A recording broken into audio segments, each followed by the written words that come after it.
Life or death, tough decisions, you decided.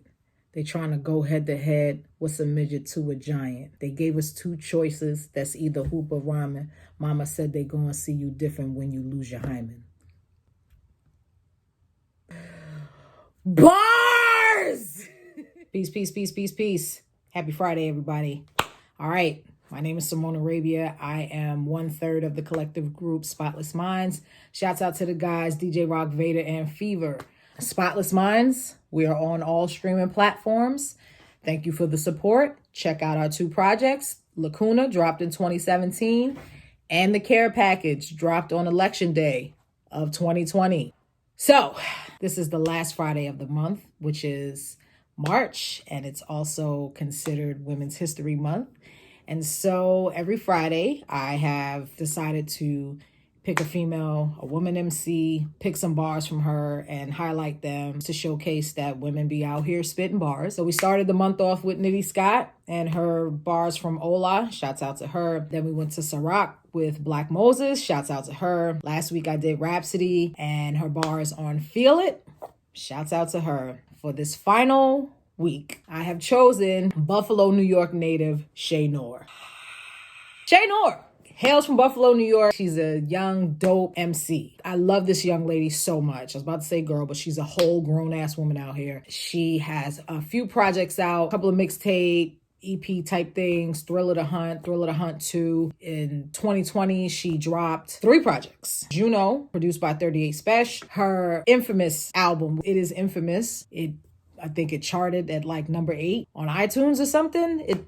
Apollo Brown, As God Intended. And then she rounded off the year with her self-produced, yes, and she produces her self-produced EP entitled After 12. So I'm not gonna waste any time. This was very difficult for me. She's so vivid. The pictures that she paints, it's just so good. I had a very hard time choosing, but I did decide to go with her verse on Hunger Games, which is on her latest project, After 12, that she produced.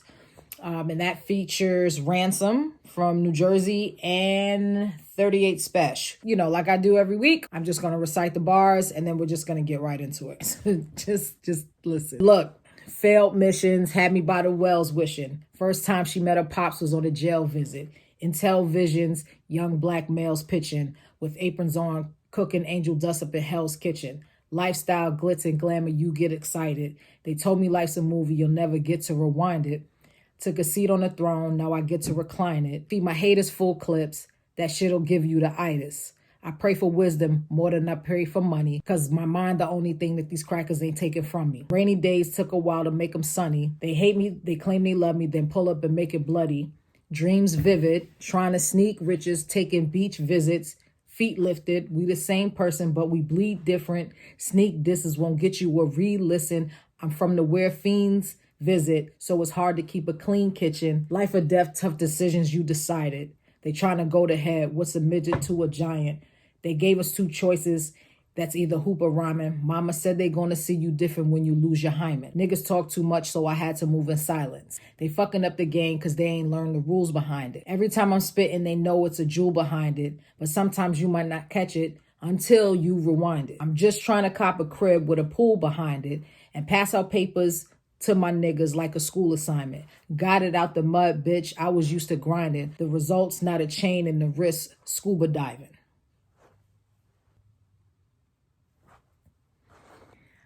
Bars. She starts off her verse and she also starts off the song. Failed missions had me by the wells wishing. In life, you go on a mission, you try many things, you might fail. And so she's saying that, you know, she's had some missteps in her life and that had her wishing for better days. Okay. She could have just said, I wish for better days, right? But she decides to say, had me by the wells wishing. It gives you a visual, you know, of being at a wishing well and wishing for better days. Then she says, first time she met her pops was on a jail visit.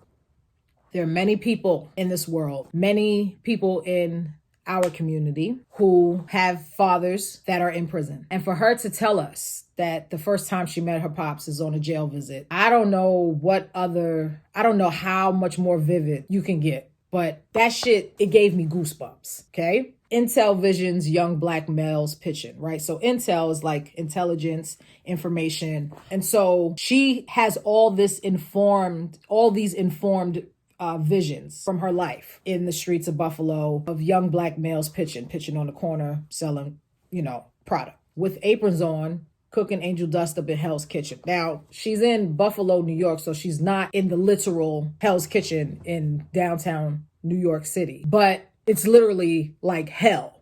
She's describing what she saw and where she lived to be akin to hell. And since these guys were cooking up the product, they were in the kitchen. It's very vivid. Honestly, she paints pictures like no other. She's definitely on par with the Slick Ricks and the Nas's and the Jay-Z's. She's that good with giving you visuals and putting you right there in the grit of, whatever subject she's talking about, which is usually her life. And then also kind of to go back about, her pops, meeting her pops for the first time on a jail visit.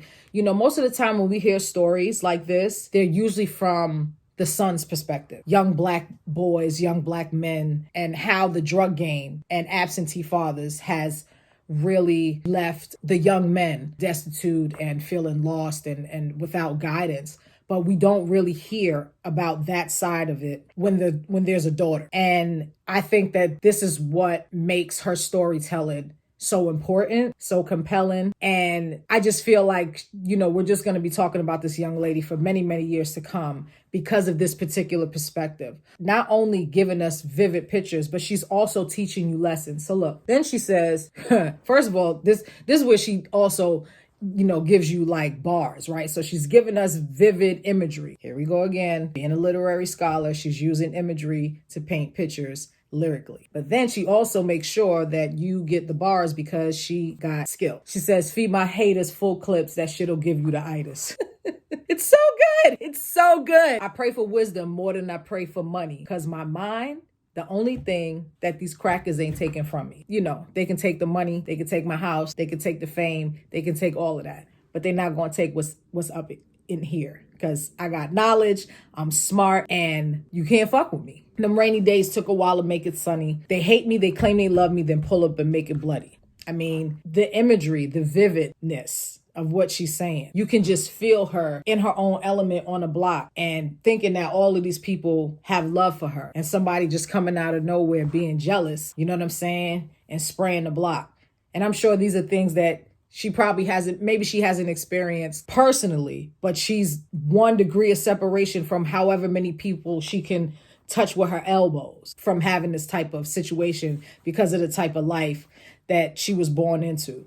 And even if you're not from that life, there's no way you can't see what she's saying because she is literally taking a paintbrush. She's fucking Picasso. She's a lyrical Picasso. Dreams vivid, trying to seek riches, taking beach visits, feet lifted. We the same person, but we bleed different. That's all part of the same bar. Even though the bar ends at visits and then a new bar starts at feet lifted, but her technical skill, she stretches the bar and wraps it around to the second bar to give us that vivid imagery about being on the beach and your feet being lifted. To me, this is a very clever skill set. Most of the time when people rhyme, it's 1, 2, 3 bar. 1, 2, 3 bar. Unless, both bars have the same subject matter, it's one complete thought in this bar and then it's another complete thought in this bar. But the fact that she wrapped it around to continue the thought at the beginning of the second bar,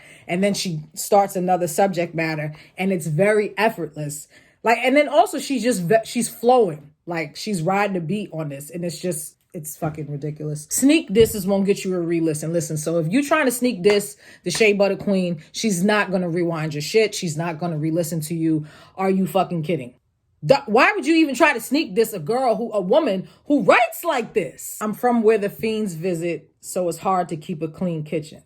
So it's a lot of drug fiends, a lot of drug addicts who are constantly coming to buy product, and you can't keep the kitchen clean. So you just have this image of like New Jack City, just constant cocaine, constant crack, constant whatever the product is. You know, these people who are living in this life, they don't get a break. I'm jumping around, right? So they trying to go to head, what's a midget to a giant? Can't go head to head because she's a giant and y'all's little because y'all midgets. Those are bars, ladies and gentlemen. Those are bars. But then she says, mama said they gonna see you different when you lose your hymen. This is where she has completely taken herself from a really good MC to a great MC, because she's spitting, the beat is gritty, she's speaking about stuff that normally we hear men rap about. But this particular bar that her mother gave her about what her womanhood does to men, the changing of the guard from her going from a young girl to a young woman, it is an important bar. It is so heavy and it's so vivid. It is my favorite line in this fucking verse, because she's giving us all of this information about drug tales and the streets and what happens to young black males, and her father's in prison. She's letting all the young women in her age group know that they change how they look at you when you become a woman, whether that's you lose your hymen, whether that's you fucking or they think you're fucking. It is a beautiful bar. I can't even call it amazing. It is beautiful. They fucking up the game because they ain't learned the rules behind it. Life is a game, the drug game, the rap game, whatever game, they not following the rules, right? Or they didn't learn the rules. Every time I'm spitting, you know there's a jewel behind it. Yes, Shay. Yes, Shay Noir. You giving us jewels. And we thank you. We thank you. But sometimes you're not going to catch it because you got to rewind that shit. She has a huge rewind factor. What? What did she say? Huge. Constantly. Just the vividness. Just the imagery. The paintings that she's giving you. Like, they're so vivid that you have to bring it back. Rewind selector. You know, and then she talks about, you know, wanting better things for herself. She wants a crib with a pool behind it. Pass out paper to her niggas like a school assignment, right? And then this is also like a double thing, right? Because it's not just about handing out papers like a school assignment. But why is she handing out the papers? Because she's the teacher. She is the headmaster at her craft.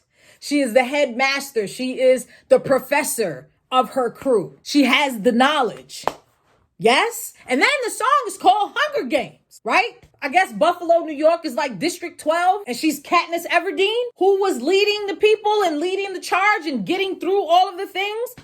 But then she ends it like a fucking true MC. Got it out the mud, bitch. I was used to grinding. The results, now the chain and the wrist are scuba diving. That means that, well, I don't have a chain or anything on my wrist except for my Wonder Woman bracelet. And this is clearly not scuba diving because she's been putting in work, so she's getting money. You know what I mean? And so even though she's, you know, not really concerned with the riches, but just in case, oh, I got that. I got the jewel, not just in my mind, but on my wrist. And they're so clear. They're like water and they're scuba diving.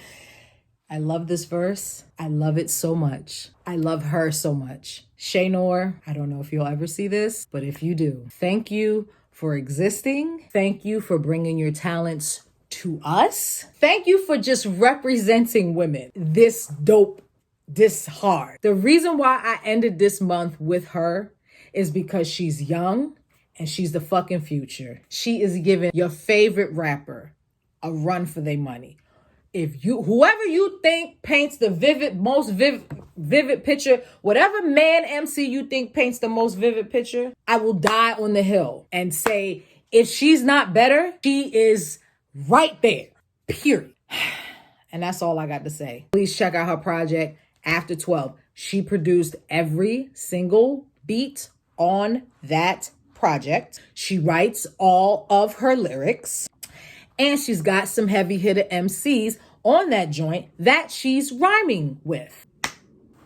It's Friday at 6 p.m. going over to Instagram. Check out T. Nicole Writes. She's interviewing another dope woman for the month of March. And this is going to be a good interview because she's actually interviewing a woman producer who's also a classically trained pianist. I can't wait to watch this interview. Thank you for rocking with me. I'm so glad and so proud of myself for doing this whole thing for the month of March. And I'll see you guys soon. Peace.